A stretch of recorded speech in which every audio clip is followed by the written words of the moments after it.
Oh hey! I didn't see you there.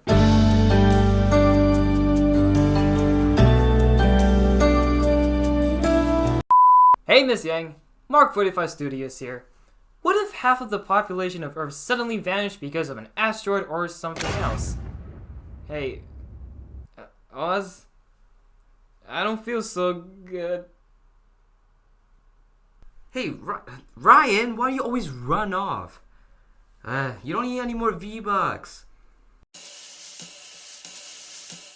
But seriously, asteroids pass by in near-Earth orbits constantly.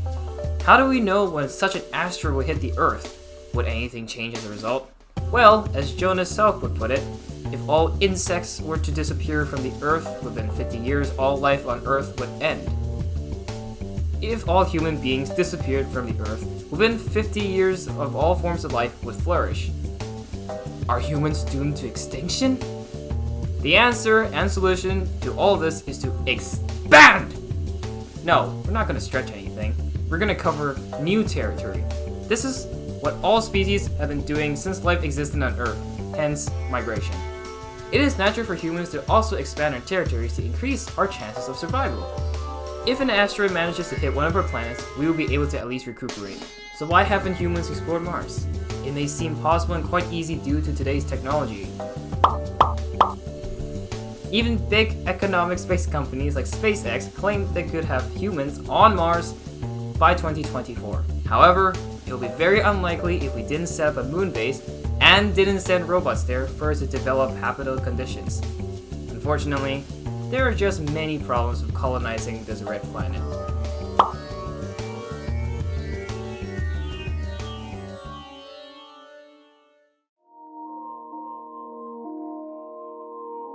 Although scientists have confirmed ice on the pole of Mars, not all of it is easily accessible.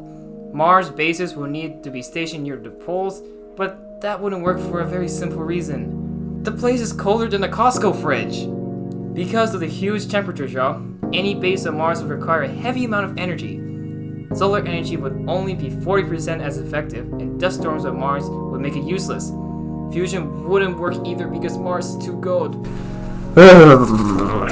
The only solution is nuclear energy. Nuclear energy would be a reliable source of energy that could be the power of the base for multiple years. But Mars does not have a lot of easily accessible radioactive minerals. Therefore, the solution is to bring all the parts for the reactor and the minerals of the Earth. A costly solution, but entirely possible. The atmosphere on Mars is 95.3% carbon dioxide and is only 0.6% as dense as Earth's. Therefore, there will be a great pressure difference between the habitat and the exterior. The astronauts will also need to deal with radiation. A lot of radiation. Without much of a magnetosphere, half of the radiation from space would reach the surface of Mars. This is around 50 times more radioactive than Earth. Habitats could be shielded from radiation with frozen carbon dioxide and dirt, but sadly, they won't be able to have any windows to look at the Martian landscape. And even with the habits buried, this solution only reduces radiation enough to allow the astronauts to work on Mars. Crews would need to rotate every few years. There wouldn't be any protection for astronauts working outside, even in their suits. What? Instead, astronauts would control robots working outside. Mars' gravity is only 38% as effective as Earth's, so the astronauts in the Mars base would need to exercise a lot. And I mean a lot. Now that we have a habitat for astronauts, we need to feed them. Ramsey! What are you? An idiot sandwich. Contrary to science fiction films, it is much harder to grow any food on Mars. I'm not kidding. Like, look at the movie The Martian. Look how Matt Damon tried to grow potatoes on Mars. Mars' soil is filled with toxic perchlorate salts, which have a pH of 8 to 9 and lack nitrogen. Instead, aquaponics, fish and plants, would be the ideal solution to raise fish and plants together, giving astronauts a change in their diet. Lots of omega-3! This will help their psychological and mental health. With these things in mind, we need a constant supply of resources, nuclear energy, parts, and most importantly, crew. If all these things work perfectly, there is one last thing to keep in mind. Mars and Earth are very far from each other. If you look at the diagram of the solar system, it doesn't look like it. It doesn't seem like it's far, but psych! Our orbits are different, and it leaves a travel window of 2 years. It would take 150 to 300 days to go to Mars, and if there's an emergency, Earth would be helpless outside of the time window. Mars is just not ready to be colonized by us yet. Colonizing the moon instead is very likely and completely possible in the near future. There are many similar problems that we need to face when colonizing the moon, but it will be much easier as Earth is much closer to the moon. Solar panels will be half as effective because the moon could be at 29 to 180 Earth days depending on the poles.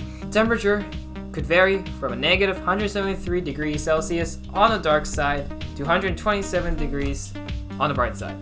There is absolutely no atmosphere on the moon to shield from meteorites and radiation, which means that 100% of space radiation reaches the surface of the moon. The moon is a quarter the diameter of Earth with only 1.2% of Earth's mass. The moon's gravity is only 1/6 of the Earth's gravity, making it easier and cheaper to leave the atmosphere of the moon. The moon would be a prime, necessary location to serve as an outpost for future exploration and expeditions. If we find water, we will need to be able to easily access the abundant source of water. Because lunar soil is just not ideal for crops. Lunar soil can instead be used to make concrete. Water will be used for the astronauts to drink, the oxygen to breathe, and hydrogen for rocket fuel. NASA recently made an announcement saying that we are going to the moon by 2024. Going to the moon costs a lot of money, and that is one reason why we haven't returned to the moon in a while. 21.5 billion USD is NASA's budget for 2019, but NASA's spaceflight budget is only 3.7 billion for 2019. We have other countries who want to dip in, such as Japan. Boop. Japan wants to land a human on the moon by 2030. China, China, China, China, China, China, China, China, China, China wants to land a Chinese astronaut on the moon by 2036, and Russia has plans to build a lunar colony with 12 cosmonauts by 2030. Other space companies are interested in the moon as well. That is to say, if the astronauts are able to survive the psychological beatdown of being far from society and doing the same thing every day. Let us hope that one day we will learn to turn our rockets away from each other and more towards the sky. Let's hope humankind doesn't destroy itself because of some stupid political reasons and be able to venture into the sky and explore what's up there, what's beyond our atmosphere. And as always, I'm Mark45 Studios. You beautiful people are amazing, and thank you for watching. Oh, actually, ow! Oh, this was not scripted. Actually, hit me this time. Oh my god.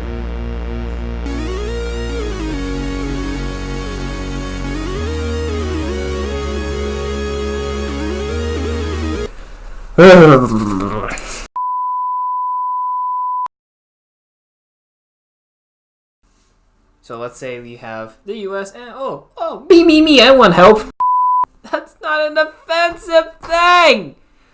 Ah! I cannot write this.